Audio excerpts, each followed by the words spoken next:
Marwadi university మంచి భవిష్యత్తు కోసం తెలుగు విద్యార్థులు ఇష్టపడే యూనివర్సిటీ. కాల్ 9059052378 9059052379.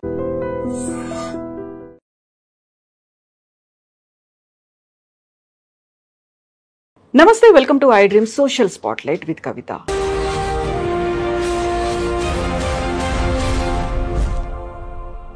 పహల్గాంలో ఉగ్ర దాడుల తర్వాత పరిణామాలు వేగంగా మారిపోతున్నాయి. తీవ్ర స్థాయిలో రెస్పాండ్ అవుతున్నారు మన ప్రధాని, అలాగే పాకిస్తాన్ ఆర్మీ చీఫ్, రక్షణ శాఖ మంత్రులు కూడా డిఫరెంట్ ఒపీనియన్స్ని వెల్లడిస్తున్నారు. దీంతో పాటుగా స్టేట్మెంట్లు కూడా. కాశ్మీర్లో ఇలాంటి మారణకాండ ఎప్పుడు ఆగుతుంది? యాక్చువల్గా సింధు జల ఒప్పందం ఏంటి, సిమ్లా ఒప్పందం ఏంటి, వీటి గురించి మాట్లాడుకుందాం. మనతో పాటుగా ఉన్నారు నదీ జలాల ఎక్స్పర్ట్, భూగర్భ జలాలకు సంబంధించినటువంటి నిపుణులు ప్రకాష్ గారు. ప్రకాష్ గారు నమస్కారం. సో కాశ్మీర్ అనగానే మనకు ఒక భూతల స్వర్గం అనుకుంటాం, బట్ దానికి మించినటువంటి రక్తపాతం అయితే కనిపిస్తోంది కదా. ఏళ్ల తరబడి కొంచెం రిలీఫ్ వచ్చిందేమో, 5-6 years అనుకున్నా, మళ్ళీ కనిపిస్తోంది. యాక్చువల్గా ఏం జరుగుతుంది, దీని వెనకాల ఎవరున్నారు? అంటే ఫస్ట్ ఈ సమస్యకు అంత మూలం మహమ్మద్ అలీ జిన్నా. మహాత్మా గాంధీ చెప్పాడు, మత సామరస్యం ఉన్న దేశం మనది, గంగా జమున తెహజీబు. జమున అంటే బంగ్లాదేశ్లో ఉన్న గంగా. అయితే మనం కలిసి ఉందాము అని చెప్తే జిన్నా వినలేదు. అప్పుడు బ్రిటిష్ వాళ్ళు స్వాతంత్రం ఇచ్చే ముందు విడదీశారు. జిన్నా యొక్క రిక్వెస్ట్ మీద పాకిస్తాన్ సపరేట్ చేశారు. ఎందుకంటే ఎక్కువ మంది ముస్లిమ్స్ ఉన్నారు మా కంట్రీలో, అక్కడ ఎక్కువ మంది హిందువులు ఉన్నారు, మాకు ఇద్దరు కుదరదు, కాబట్టి మాకు సపరేట్ చేయాల్సిందే అని పట్టుబట్టాడు. దాని మీద నిరాహార దీక్ష కూడా చేశాడు గాంధీ, దాన్ని ఆపడానికి. ఎంత చేసినా కూడా వినలేదు. లాస్ట్ సర్దార్ పటేల్ కూడా ఈయన దగ్గరికి వచ్చి, గాంధీ దగ్గరికి వచ్చి, ఆయన చెప్తే మొండోడు వినట్లేదు, ఇవాళ అనుకున్నట్టే విడిపోనియండి, మనం ఏం చేస్తాము. రక్తపాతం జరిగింది అప్పుడు బాగా. దానికి అంతటి కారణం జిన్నానే. పోనీ జిన్నా అధికారంలోకి వచ్చామన్నా 2-3 సంవత్సరాలు ఉన్నాడా అంటే లేడు. స్వాతంత్రం వచ్చిన తర్వాత కరెక్ట్ పట్టుమని 4 నెలలు కూడా లేడు. ఆగస్టు 14th వాళ్ళకి స్వాతంత్రం వచ్చింది పాకిస్తాన్. ఆయన చచ్చిపోయింది August next year September 12th. అంటే 1 year కంటే ఎక్కువ బతకలేదు ఆయన. అనారోగ్యంగా ఉండి కూడా ఈ చిచ్చు పెట్టాడు 2 దేశాల మధ్య. ఇక్కడున్న ముస్లిమ్స్ కూడా విడిపోవద్దని అన్నారు, బట్ ఆయన వినలేదు. ఆయన అది దానికి కారణం ఏంటంటే, ఆ రోజు రాజా హరిసింగ్ అని చెప్పి కాశ్మీర్ పాలకుడు. బ్రిటిష్ వాళ్ళు 3 ఆప్షన్స్ ఇచ్చారు. స్వతంత్రంగా ఉంటే ఉండొచ్చు, లేదా పాకిస్తాన్లో కలవచ్చు, లేదా భారతదేశంలో కలవచ్చు. కాశ్మీర్కి ఏంటంటే అటు బౌండరీ పాకిస్తాన్, ఇటేమో ఇండియా. కాబట్టి వాళ్ళు ఏం చేస్తారంటే, అటు ముస్లింలంతా అక్కడ ఉన్న వాళ్ళు పాకిస్తాన్తో కలవమని, హిందువులంతా జమ్మూలో హిందువులు ఎక్కువ ఉంటారు, శ్రీనగర్లో ముస్లిమ్స్ ఎక్కువ ఉంటారు, వాళ్ళేమో ఇండియాలో కలవమని. లాస్ట్కు రాజు హిందువు కాబట్టి ఆ రక్తపాతాన్ని ఆపడానికి ఆయనే సంతకం పెట్టాడు. సంతకం పెట్టిన తర్వాత ఆ రక్తపాతం కంటిన్యూ అయింది, ఆపలేదు. కాకపోతే భారత సైన్యం సపోర్ట్గా వచ్చింది రాజుకు, ఆ రక్తపాతాన్ని ఆపడానికి ప్రయత్నం చేశారు. కానీ ఆ రోజు నుంచి ఈ రోజు దాకా ఆ కాశ్మీర్ మీద మాకు హక్కు ఉంది అని చెప్పేసి చేస్తున్నారు. మీరు ఆశ్చర్యపోతారు దీనికి ఎవరు కారణం అని అంటే, మహమ్మద్ జిన్నా చనిపోయింది కదా, మరి ఎవరు కారణం? రాజకీయాలు. 48 గంటల కింద పాకిస్తాన్ డిఫెన్స్ మినిస్టర్ అహూజా ఆసిఫ్ ఆయన ఒక ఇంటర్వ్యూలో Wiaan TV, WION Wiaan TV, అది మీకు దొరుకుతుంది క్లిప్పింగ్, వియాన్ టీవీలో మాట్లాడుతూ ఏమన్నాడంటే, ఆయన ఫస్ట్ దీన్ని డర్టీ యాక్ట్ అన్నాడు. ఏది మొన్న జరిగిన దాన్ని, వాళ్ళు చేసిన దాన్ని డర్టీ యాక్ట్ అన్నాడు. ఎందుకు చేయాల్సి వస్తుంది అన్నప్పుడు, అమెరికా పాశ్చాత్య దేశాల ఒత్తిడి వల్ల చేయాల్సి వస్తుందని చెప్పాడు. దీని వెనకాల ఉన్నది పాకిస్తాన్ అనుకుందామా, అమెరికా అనుకుందామా? స్పష్టంగా చెప్పాడు, అమెరికా అండ్ యూరోపియన్ కంట్రీస్ అని UK పేరు చెప్పాడు. మొదటి నుంచి కూడా వాళ్ళకేమో మీకు తెలుసు, ఫ్రాన్సు, బ్రిటన్ రవి అస్తమించని సామ్రాజ్యాలను సృష్టించింది వాళ్ళే. మన కత్తులు బాణాలు ఉన్నప్పుడు వాళ్ళు తుపాకీ సామాగ్రితోని ఈ దేశాలన్నింటినీ లోపరుచుకున్నారు యుద్ధాల ద్వారా. వాళ్ళ మెయిన్ ఇన్కమ్ సోర్సు ఆయుధాలు అమ్మడం. ఆయుధాలు అమ్మాలంటే కొన్ని దేశాలు ప్రశాంతంగా ఉండకూడదు, వాటి అవసరం పడాలంటే ఏం చేయాలి? ఎంతోమంది ప్రయత్నం చేశారు 2 వైపులా. ఆఖరుకు వాజ్పేయి ప్రయత్నం చేశాడు, అద్వానీ ప్రయత్నం చేశాడు, అంతకుముందున్న నెహ్రూ ప్రయత్నం చేశాడు, లాల్ బహదూర్ శాస్త్రి ప్రయత్నం చేశాడు. ఇందిరాగాంధీ ప్రయత్నం చేసింది, అటువైపు నుంచి ఇమ్రాన్ ఖాన్ లాంటి వాళ్ళు, కొంతమంది భుట్టో లాంటి వాళ్ళు ప్రయత్నం చేశారు, ఆయుబ్ ఖాన్ లాంటి వాళ్ళు ప్రయత్నం చేశారు. కానీ ఈ మారణ హోమాన్ని ఆరకుండా నిత్యం జ్వలించేలాగా చేస్తున్నది ఇప్పుడు నంబర్ 1 అమెరికా. వాళ్ళకి ఆయుధాలు అమ్ముకోవడానికి కావాలి, ఈ 2 దేశాల మధ్య వైరం కావాలి. అందుకే ట్రంప్ ఏమన్నాడు, 2 దేశాలు నాకు కావాలి, బట్ ఇప్పుడు జరిగిన దానికి పాకిస్తాన్ మీద ఎటువంటి చర్య తీసుకున్నా భారత్ను సమర్థిస్తా అన్నాడు. ఒక చైనా తప్ప ప్రపంచ దేశాలన్నీ కూడా మనకు మద్దతుగా నిలబడ్డాయి. ఈ అమెరికా ద్వంద్వ నీతి ఏంటంటే, నాకు పాకిస్తాన్ కావాలి, భారతదేశం కావాలంటూనే భారతదేశానికి నేను సమర్థిస్తా అన్నాడు. ఇటు ఇద్దరికే ఆయుధాలు పంపుతాడు, ఇప్పుడు పాకిస్తాన్కి పంపుతాడు, భారతదేశానికి పంపుతాడు. ఆయన పర్పస్ సర్వ్ అవుతుంది, ఆయుధాలు అమ్ముకోవాలి కాబట్టి. అక్కడ ఉన్న 37 కుటుంబాలు వాళ్ళ ఆదాయం కోసం, వాళ్ళ ఆయుధాలు అమ్ముకోవడం కోసం ట్రంప్ను వాళ్ళు కీల్బొమ్మగా పెట్టుకొని దేశాల మీద ఒత్తిడి పెంచుతూ ఉంటారు. ఇంకొక మాట కూడా, నిజంగానే ISIS పాకిస్తాన్ అధ్యక్షుని చేతిలో ఉందా? లేదు, అమెరికా అధ్యక్షుని చేతిలో ఉంది ISIS. ఈ మాట నేను అనట్లేదు. అమెరికన్ ఇంటర్వెన్షన్ గురించి చాలాసార్లు పాకిస్తాన్ ప్రెసిడెంట్స్ మాట్లాడారు. ఇమ్రాన్ ఖాన్ ప్రెసిడెంట్ ఉన్నప్పుడు ఒక 3-4 ఏళ్ళ కింద ఆయన ఏమన్నాడు, 40,000 మంది టెర్రరిస్టులు మా దేశంలో ఉన్నారు, వీళ్ళని తయారు చేసింది అల్-ఖైదా. అల్-ఖైదాకి వెనుక సపోర్ట్గా ఉన్నది అమెరికా. ఈ అల్-ఖైదా తయారు చేసిన టెర్రరిస్టులను మా దేశంలో డంపు చేశారు, ట్రైన్ చేసి అన్నాడు. రెండవది ఏమన్నాడు, మా మిలిటరీ ఏదైతే ఉన్నదో వాళ్ళతో నెక్సెస్లో ఉంది, ఈ టెర్రరిస్టులకు గన్లు ఇచ్చింది, ప్రోత్సహిస్తున్నదంతా కూడా మా ప్రభుత్వం యొక్క, మా ఆర్మీ. మీకు లైవ్గా దొరుకుతాయి క్లిప్పింగ్స్. ఇమ్రాన్ ఖాన్ ఆ దేశ అధ్యక్ష హోదాలో మాట్లాడింది, నిన్న మొన్న ఆసిఫ్ మాట్లాడింది. 40,000 మంది టెర్రరిస్టులను ISIS అమెరికా సహాయంతో అక్కడున్న ఆర్మీ, పాకిస్తాన్ ఆర్మీ వాళ్ళని ట్రైన్ చేస్తున్నది, వాళ్ళని పంపిస్తున్నది, వాళ్ళకు ప్రోగ్రామ్ ఇస్తున్నది. లష్కరే తోయిబా, అల్-ఖైదా, జైషే మహమ్మద్, ఇప్పుడు కొత్తగా టీఆర్ఎఫ్ ఎప్పుడు పుట్టింది? ఆర్టికల్ 370 రద్దు చేసిన నాడు పుట్టింది. ఈ 4 ఏళ్ళ నుంచి సమయం కోసం వేచి ఉన్నారు. అడపదడప 4-5 ఇన్సిడెంట్లు చేశారు, కానీ పెద్ద ఎత్తున 26-28 మందిని చంపింది ఇదే ఫస్ట్ టైం. ఇక్కడ ల్యాప్సెస్ కూడా ఉన్నాయి, సెక్యూరిటీ ల్యాప్సెస్ చాలా ఉన్నాయి. ఎందుకంటే మోడీ గారి మీద నమ్మకంతో మేము వచ్చాము అని చెప్పింది ఒక ఆవిడ. మేము కూడా అనుకున్నాం, మా ఫ్యామిలీ కాశ్మీర్ ఎన్నడూ పోలేదు, లడాక్ పోయినాం. సింధు నదిని చూసాం, మా అమ్మ చనిపోయినప్పుడు అస్థికలను నిమజ్జనం చేసాం. కానీ చైనా బార్డర్ దాకా పోయినాం, ప్యాన్గాంగ్ లేక్ అని 3 ఇడియట్స్లో ఉంటుంది లాస్ట్లో, అక్కడి దాకా కూడా పోయినాం. ప్రశాంతంగానే ఉంది లడాక్ కానీ, లే కానీ, ఎక్కడ చూసినా ఆర్మీ ఉంది, పర్యాటక ప్రదేశాల్లో కూడా ఆర్మీ ఉంది. బట్ అందరం కూడా ఏమనుకున్నామంటే శ్రీనగర్ కూడా పోవాలి, మా అమ్మాయి పిల్లలు కూడా పోయారు లాస్ట్ ఇయర్, అంత ప్రశాంతంగా కుదిరాడు, మీరు ఎన్నడూ పోలేదు పోండి అని అన్నారు. కానీ ఇటువంటి సంఘటన జరుగుద్దని ఎవరం అనుకోలేదు. ఎందుకంటే 5 ఏళ్ళ నుంచి ఆర్టికల్ 370 రద్దు అయిన తర్వాత మారణ హోమం జరుగుద్ది అనుకున్న శ్రీనగర్ ప్రశాంతంగా ఉన్నది. 1-2 ఇన్సిడెంట్స్ తప్ప అంటే మ్యాసివ్గా ఇట్లా వచ్చిన మ్యాసకార్ అయితే కనబడలేదు. జాతీయ జెండా ఎగరేస్తున్నారు, ఎన్నికలు జరిగాయి, కొత్త ప్రభుత్వం ఏర్పడింది. సో మోడీకి అందరూ కూడా మంచి జేజేలు చెప్పారు, బాగా జరుగుతున్నది అనుకున్నారు. అయితే ఈ పర్టికులర్ ఇన్సిడెంట్ సంబంధించి ల్యాప్సెస్ ఏంటంటే, ఒకటి రోడ్ లేదు అక్కడికి, కాలినడకన రాళ్ళల్లో నుంచి పోవాలి, గుర్రాలు ఎక్కి పోవాలి. పైకి వెళ్ళిన తర్వాత మినీ స్విట్జర్లాండ్ అనేది ఏదైతే అనుకుంటున్నారో అక్కడ ఒక్క పోలీసు లేడు, ఇది లేదు. అవతల పక్కన చైనా బార్డర్ ఉంది, రావడానికి ఆస్కారాలున్నాయి అటు పక్క నుంచి. ఏ రకమైన జాగ్రత్తలు తీసుకోకుండా గాలికి వదిలేశారు. మన తెలంగాణ నుంచి 80 మంది పోయారు. వాళ్ళంతా ఇంకొక సాయంత్రం పూటనో తెల్లవారో ఆ ప్లేసు పోయేవాళ్ళు. శ్రీనగర్లో హోటళ్లలో ఉన్నారు. వీళ్ళంతా కపిల్ చిట్ ఫండ్ సంబంధించిన వాళ్ళు, వాళ్ళ పేపర్లో వచ్చింది. ఇవాళ వాళ్ళ కర్ఫ్యూ వల్ల బయటకు రాలేని పరిస్థితి. ఆ హోటళ్ళన్నీ వాళ్ళు పహల్గామ్లో పోవాల్సిన పరిస్థితి ఉండే. కొంచెం లేట్ అయి ఉంటే ఈ 80 మందిలో 50 మంది చనిపోయేవాళ్ళు. అంటే ఇంత వాళ్ళని అడిగితే ఏమంటారంటే, మోడీ అంత ప్రశాంతంగా ఉందంటే మేము ధైర్యంగా వచ్చాము. కానీ ఎందుకో అక్కడ వీళ్ళు పరిశీలించాలి ఎక్కడ ల్యాప్సెస్ ఉన్నాయి, ఎందుకు ఉన్నాయి. అటువంటి మంచి ప్లేస్కు కనీసం రోడ్ లేకపోవడం ఏందమ్మా? మినీ స్విట్జర్లాండ్ అని చెప్పబడే పహల్గామ్కి శ్రీనగర్ దగ్గరలో ఉంది, ఒక రోడ్ లేదు. 20 నిమిషాలు వాడు గుర్రాలు నడిపేవాడు వచ్చి ఇన్ఫర్మేషన్ ఇస్తే మళ్ళీ 20 నిమిషాలు వీళ్ళు పోవడానికి అయింది. అంటే దాదాపు గంట లేట్గా పోయారు. అయినా వాళ్ళని పట్టుకోలేకపోయారు. పైనుంచి హెలికాప్టర్లో వాళ్ళ కోసం వెతికి పట్టుకునే అవకాశం ఉన్నా కూడా వీళ్ళు చేయలేకపోయారు. సో ఇవన్నీ ల్యాప్సెస్.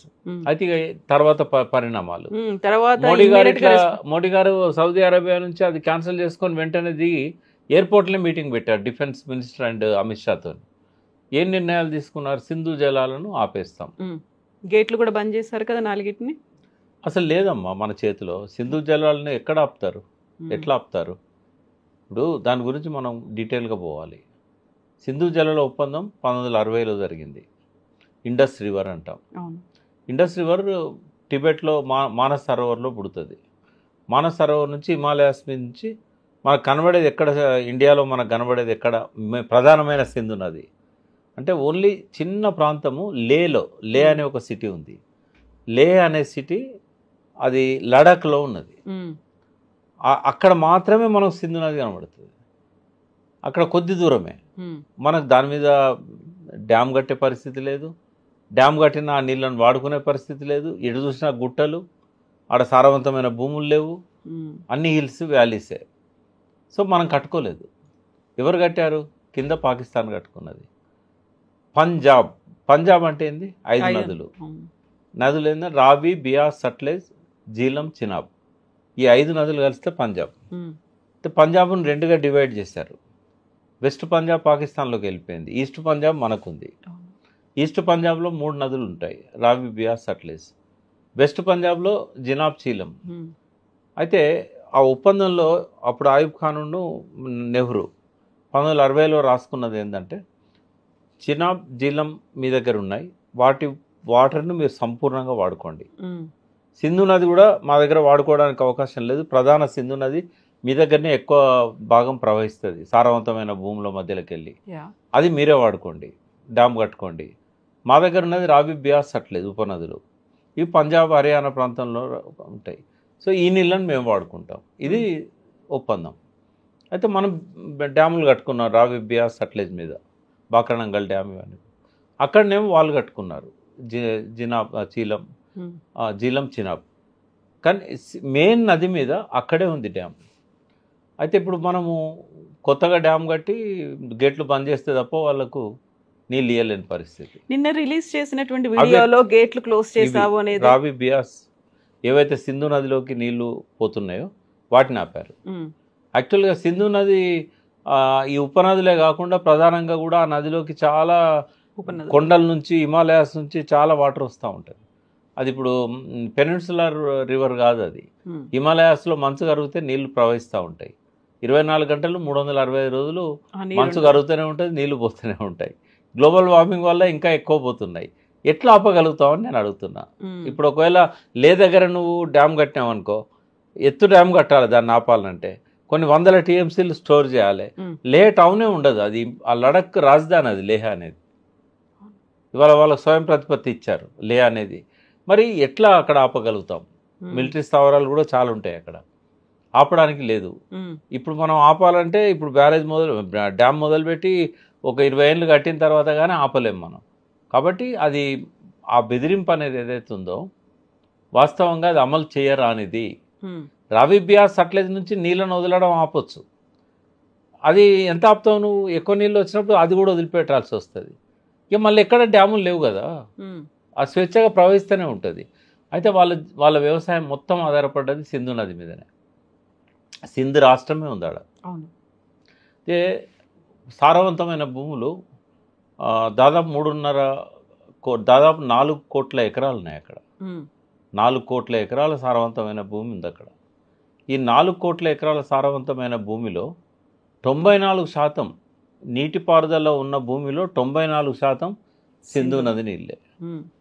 పాకిస్తాన్ ఎకానమీలో ఒక ఇంపార్టెంట్ భాగము ఈ అగ్రికల్చర్ ఎకానమీ. దాన్ని మొత్తం దెబ్బతీస్తుంది. ఒకవేళ కనుక నిజంగానే మనం డ్యామ్ కట్టుకొని సింధు నదిని ఆపగలిగితే ఇంకా వాళ్ళ ఎకానమీ మొత్తం కొలాప్స్ అవుతుంది. ఇప్పుడే చాలా దారుణంగా ఉంది వాళ్ళ పరిస్థితి. ఇప్పుడు 150 రూపాయల వాటర్ బాటిల్ ఉంటుంది, కూరగాయలు 100 రూపాయలు కిలో దొరికే పరిస్థితి లేదు, 400-500 కిలో ఉంటున్నాయి. పాల ప్యాకెట్ కావాలంటే కూడా దాదాపుగా 1 లీటర్ పాలకు ఇలా 300 రూపాయలు పెట్టి కొనాల్సిన పరిస్థితి. ద్రవ్యోల్బణం బాగుంది. ఇప్పుడు లాస్ట్ 2-3 ఇయర్స్ నుంచి గ్రోత్ రేట్ లేదు, 2%, 3% ఉన్నది. ఇంప్రూవ్ చేసే అవకాశాలు కూడా లేవు. మేజర్ రెవెన్యూస్ అన్నీ కూడా ఆయుధాలు కొనుగోలు కోసం పెడుతున్నారు. దాదాపు 40-50 ఏళ్ళ నుంచి వాళ్ళ మేజర్ బడ్జెట్ అంతా అమెరికాకు సమర్పయామే. అందుకే ఇప్పుడు చైనా కూడా వాళ్ళకు సపోర్ట్గా వచ్చే పరిస్థితి లేదు. చైనా తన ఇబ్బందుల్లో తనుంది. చైనా వాళ్ళు ఎటువంటి వాళ్ళంటే భారతదేశం లాగానే ఒకరు వాళ్ళ జోలికి వస్తే ఊరుకోరు, వాళ్ళు ఎవరి జోలికి పోరు. కాబట్టి ఈ పరిస్థితుల్లో ఏంటంటే ఒకటి ఎకనామికల్గా పాకిస్తాన్ బాగా దెబ్బతినుంది. సింధు జలాలు ఆపడం వల్ల అంటే రావి బ్యాస్ నుంచి కూడా నీళ్లు సింధులోకి వదలకపోతే కొంత దెబ్బతింటుంది అక్కడ అగ్రికల్చర్ అనేది. ఫ్యూచర్లో కనుక ఇదే కంటిన్యూ అయితే అసలు పాకిస్తాన్కి అసలు వాటర్ చుక్కపోకుండా కూడా ఎక్కడి నుంచైనా డైవర్ట్ చేయగలిగే టెక్నాలజీని మన దగ్గర తెచ్చుకోవచ్చు. కాబట్టి ఇవన్నీ సమస్యలు పాకిస్తాన్కు ఉంటాయి. అయితే వాళ్ళ దగ్గర కూడా అసలు వాళ్ళు ఆ తలలో ఆ జ్ఞానం ఉండి మాట్లాడుతున్నారా లేకుంటే ఇష్టం వచ్చినట్టు మాట్లాడుతున్నారా? ఎప్పుడైతే ఈ ఒప్పందం రద్దు అని చెప్పి మోడీ చెప్పారో మేము సిమ్లా ఒప్పందాన్ని కూడా మేము రద్దు చేస్తున్నాం అన్నారు. అవును, అది ఎవరికి నష్టం? సిమ్లా ఒప్పందం గురించి చెప్తాం. 1971లో పాకిస్తాన్తో వార్ వచ్చింది మనకు. ఎందుకు? బంగ్లాదేశ్ లక్షల మందిని చంపేస్తున్నారు ఆడ పాకిస్తాన్ ఆర్మీ పోయి, వాళ్ళని ఊచకోతకు వస్తున్నారు. దానికి కారణం ఏంటి తెలుసా మీకు? పాకిస్తాన్లో జరిగిన ఎన్నికలలో బంగ్లాదేశ్లో 99% సీట్లన్నీ కూడా ఆ రోజు షేక్ ముజిబుర్ రెహమాన్ వాళ్ళకు వచ్చినాయి, ఆ పార్టీకి వచ్చినాయి. ఇక్కడనేమో వాళ్ళకు కొన్ని వచ్చినాయి, ఇక్కడ మిగతాయి యాయా ఖాన్ అనుకుంటప్పుడు ఆ పార్టీకి వచ్చినాయి పాకిస్తాన్. ఈ అధికారం ఎవరికి రావాలి అంటే బంగ్లాదేశ్ వాళ్ళు పాకిస్తాన్ పరిపాలన చేయాలి. ఎందుకంటే ఎక్కువ సీట్లు వాళ్ళు గెలిచి మెజారిటీ వాళ్ళకు వచ్చినాయి, వర్టికల్గా డివిజన్ వచ్చింది. సో దాంతో ఏంటంటే యుద్ధానికి సిద్ధమైండు. బంగ్లాదేశ్లో ఊచకోతకు వచ్చాడు. లక్షల మంది మన గంగా నది, దాన్ని ఏమంటాం ఇందాక నేను అన్నాను, జమునా నది దాటి మన దగ్గరకు వచ్చి కలకత్తాలో వచ్చారు. లక్షల మంది వచ్చారు కాంచీకుల్లాగా. చిన్న చిన్న పిల్లల్ని ఊచకోతకు వస్తున్నారు, స్టూడెంట్స్ చంపేశారు. ఇదంతా చూసి ఇందిరాగాంధీ ఏం చేసిందంటే ఆర్మీని పంపి జనరల్ మానిక్ షా పంపించేసి ఎదుర్కొన్నది పాకిస్తాన్ ఆర్మీని. సో లాస్ట్కు సరెండర్ అయిపోయింది యాయా ఖాన్. సరెండర్ అయిపోయి చేతులు ఎత్తేసిండు, ఇంకా నా వల్ల కాదు అని చెప్పేసి. మీరు దీని గురించి పూర్తి వివరాలు నెట్ఫ్లిక్స్ అనుకుంటా మానిక్ షా మీద ఒక ఫిల్మ్ వచ్చింది, అయితే అందులో మనకు క్లియర్ కనబడుతుంది. సో అప్పటి వార్తలు కూడా మనం తెలంగాణ కూడా సాక్రిఫైస్ చేసింది ఇందిరాగాంధీ కోసం. ఏంటంటే ఉద్యమాన్ని ఆపేసినప్పుడు 69 ఉద్యమం ఆగిపోవడంలో ఒకటి మ్యాసకర్ ఒకటే కాదు, ఇక్కడ 369 మంది బుల్లెట్ల దెబ్బతినడం వల్ల ఆగింది అని అన్నారు కదా, అది అర్ధ సత్యం. పూర్తి సత్యం ఏంటంటే ఇందిరాగాంధీ రాజమండ్రి జైల్లో ఉన్న కొండలక్ష్మణ్ బాపూజీని, చెన్నారెడ్డిని ఢిల్లీకి పిలిపించుకొని సుప్రీంకోర్టు ద్వారా బెయిల్ ఇప్పించి ఆమె కూర్చొని మాట్లాడి, నేను బంగ్లాదేశ్ విషయంలో యుద్ధం చేస్తున్న పాకిస్తాన్తో, ఇప్పుడు ఈ టైంలో మీరు ఇక్కడ ఇట్లా చేయడం అనేది చికాకుగా ఉంటుంది, మీరు ఆ ఒక్క కోరిక తప్ప ఏదన్నా కోరండి, ఈ యుద్ధం అయిపోయిన తర్వాత ఆలోచిద్దామని చెప్పి చెన్నారెడ్డిని బాపూజీని, వాళ్ళే మెయిన్ లీడర్స్ ఉండ్రి, వాళ్ళని ప్రశాంతంగా ఉండమని చెప్తే ఆగిపోయింది. అప్పుడు తెలంగాణ సహకరించాం. అంటే ప్రతిసారి కూడా పాకిస్తాన్తో 3 సార్లు యుద్ధం వచ్చింది. కార్గిల్ యుద్ధం లాస్ట్ యుద్ధం, అంతకంటే ముందు పాకిస్తాన్ బంగ్లాదేశ్ సమస్య 71, అంతకంటే ముందు 64 లాల్ బహదూర్ శాస్త్రి, నెహ్రూ. 3 సార్లు కూడా భారత ప్రజలంతా కూడా ప్రభుత్వానికి సంఘీభావం చెప్పారు. ఇప్పుడు కూడా మళ్ళీ యుద్ధం వస్తున్నది, అయితే వస్తున్నది. అయితే 71 యుద్ధం అప్పుడు ఏమైందంటే ఆ బంగ్లాదేశ్ను కాపాడడానికి చొచ్చుకొని పోయారు మన సైన్యం పాకిస్తాన్లోకి. ఇటు వెస్ట్ పంజాబ్ అని చెప్పాను కదా, అటువైపు, తర్వాత హిమాలయాస్లో కూడా. ఎంత దూరం పోయారంటే దాదాపు 13,000 చదరపు కిలోమీటర్లు. మేము ఇక సరెండర్ అవుతున్నాము, మా భూభాగం మాకు ఇవ్వండి, అంత దూరం లోపలికి వచ్చారు కదా. పాక్ ఆక్రమిత కాశ్మీర్నేమో వాళ్ళు వదలరు. కానీ ఇందిరాగాంధీ ఏం చేసింది, ఎక్కడో ఒకడ ఫుల్ స్టాప్ ఉండాలి, మనం పాకిస్తాన్ ఆక్రమించుకోవడానికి కాదు కదా యుద్ధం చేసింది. కాబట్టి ఆ పాక్ ఆక్రమిత కాశ్మీర్ 48 నుంచి వాళ్ళ దగ్గర ఉంది, దాన్ని పక్కకు పెట్టి ఈ 13,000 చదరపు కిలోమీటర్లను వాళ్ళకు వదిలేసింది. వదిలేసి ఒక లైన్ ఆఫ్ కంట్రోల్ అని గీత గీశారు, ఎల్ఓసి గీత గీసి వెనక్కి వచ్చేసారు. వీడికి ఏమన్నా దిమాక్ ఉందా? వాడు సిమ్లా ఒప్పందాన్ని రద్దు చేస్తే ఏమవుతుంది? ఎల్ఓసి అనేది ఉండదు. ఇక మనం ఎంత దూరం అయినా పోవచ్చు. మనం వానికి ఇచ్చిన భూమిని ఇవాళ వాడు వదులుకున్నాడు ఈ ఒప్పందాన్ని రద్దు చేసుకోవడం ద్వారా. అది మనదే అవుతున్నట్టే. అంటే వాడు ఎక్కిన కొమ్మని నరుక్కున్నాడు. ఇప్పుడు మళ్ళీ మన సైన్యం స్వేచ్ఛగా పోతుంది. There is no line of control. ఆ గీత గీసిన దాన్ని రద్దు చేసుకున్న తర్వాత ఏముంటుంది ఇంకా? కాబట్టి యుద్ధానికి ఒక తెర తీసినట్టు అయింది దాంతో. తర్వాత ఇవాళ ట్రంప్ సపోర్ట్ ఇవ్వడము, ఇజ్రాయెల్ సపోర్ట్ ఇవ్వడం, ఫ్రాన్స్ సపోర్ట్ ఇవ్వడం, అన్ని ఈజిప్ట్ దగ్గర నుంచి అన్ని దేశాలు మనకు సపోర్ట్ ఇవ్వడం వల్ల మోడీకి ఎక్కడ లేని కొండంత బలం వచ్చింది.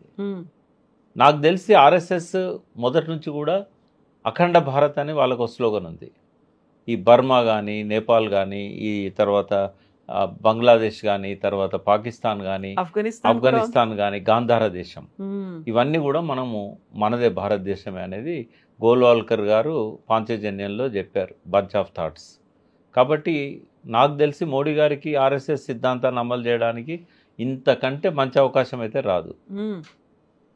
కాబట్టి చరిత్రలో ఇదొక మొన్నటి మ్యాసకర్ ఏదైతే ఉన్నదో అది పాకిస్తాన్ను చెరిపివేసే విధంగా అడుగులు పడుతున్నాయి. అంటే జాగ్రఫికల్గా ఇంకా పాకిస్తాన్ అనేది ఒక దేశంగా ఉంటుందా ఉండదా అనే ఒక సందిగ్ధం అనేది ఇప్పుడు వచ్చింది.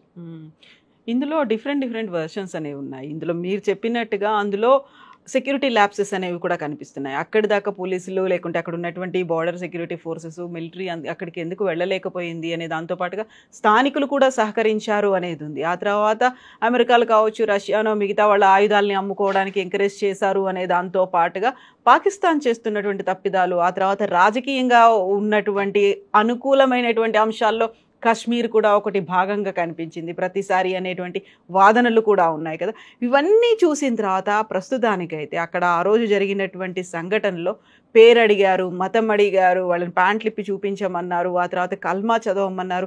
ఇదంతా కూడా ముస్లింలు చేసిన పని. అక్కడ ఉన్నటువంటి తీవ్రవాదులు ముస్లింలు, వాళ్ళు హిందువులనే టార్గెట్గా చేసుకొని చంపేశారు అనేటువంటి ఇవన్నీ చూసిన తర్వాత మళ్ళీ భారతదేశం అంతా ఒకటిగా అయింది. ముస్లింలు కూడా మేమున్నాము, పాకిస్తాన్ని లేపేయాలి, లేకపోతే ఇక్కడ ఇలాంటి దాన్ని అనగదొక్కాలి, సర్జికల్ స్ట్రైక్స్ చేయాలి అనేది ఉంది కదా.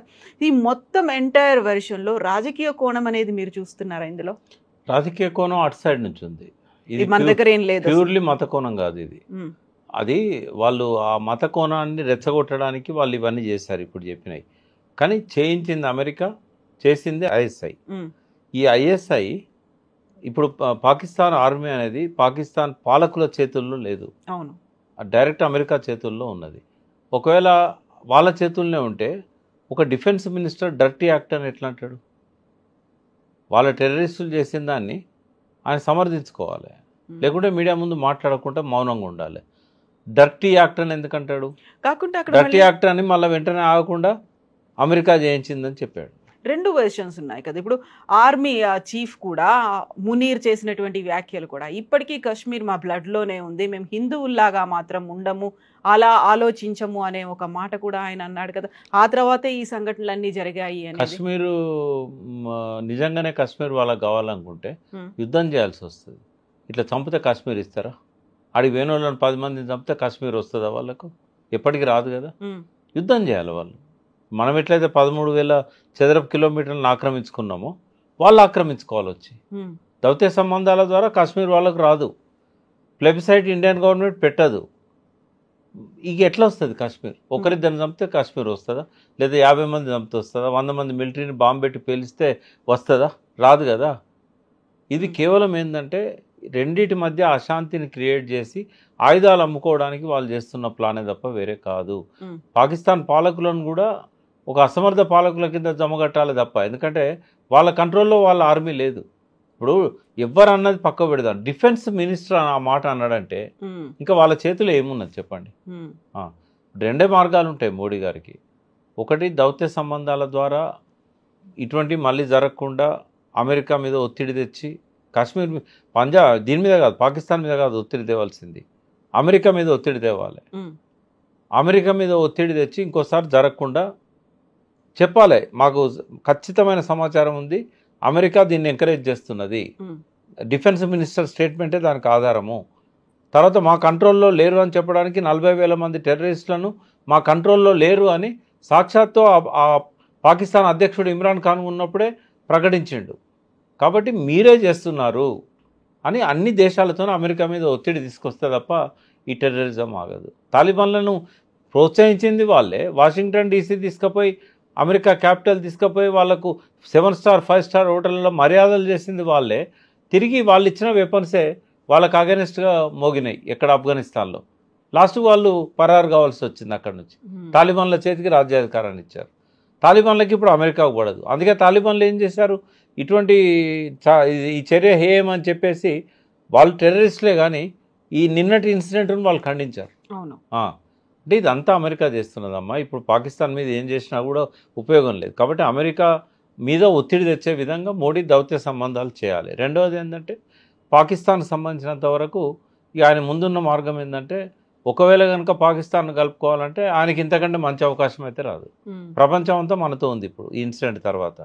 ఇంకా ఆయన చరిత్రలో పాకిస్తాన్ లేకుండా చేయాలంటే మారణకాండ జరుపుతారు. దానివల్ల చాలా జన నష్టం అవుతుంది. వాళ్ళ వల్ల కూడా మన దగ్గర జన నష్టం అవుతుంది.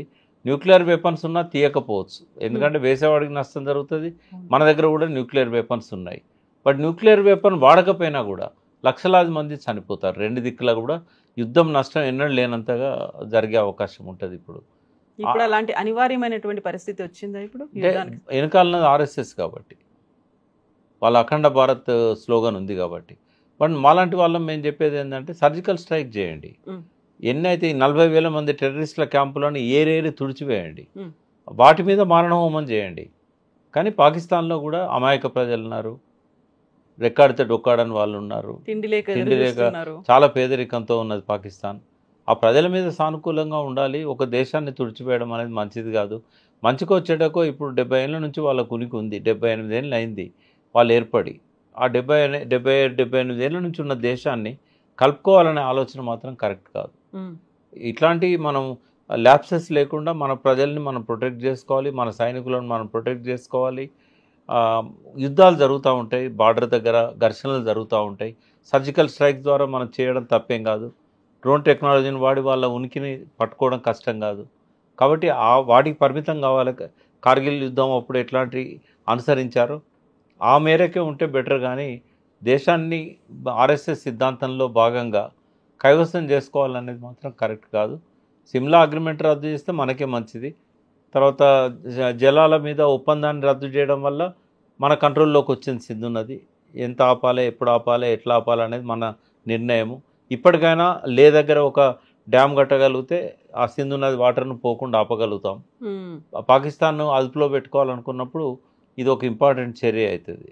ఎక్కడ అవకాశం ఉంటే అక్కడ డ్యామ్స్ కట్టి ఆ వాటర్ను మనమే స్టోర్ చేసుకొని కాళేశ్వరంలో ఉన్న పంపింగ్ లాంటి 135-140 మెగావాట్ల పంపులు పెట్టి ఇతర ప్రాంతాలకు ఆ నీళ్లను పంపించుకోగలిగితే ఆ మిగతా ప్రాంతాలు సస్యశ్యామలం అయితే పాకిస్తాన్ కట్టడి చేయడానికి అవకాశం ఉంటుంది. ఎస్ ప్రకాష్ గారు, థ్యాంక్ యూ సో మచ్ అండి. Thank you.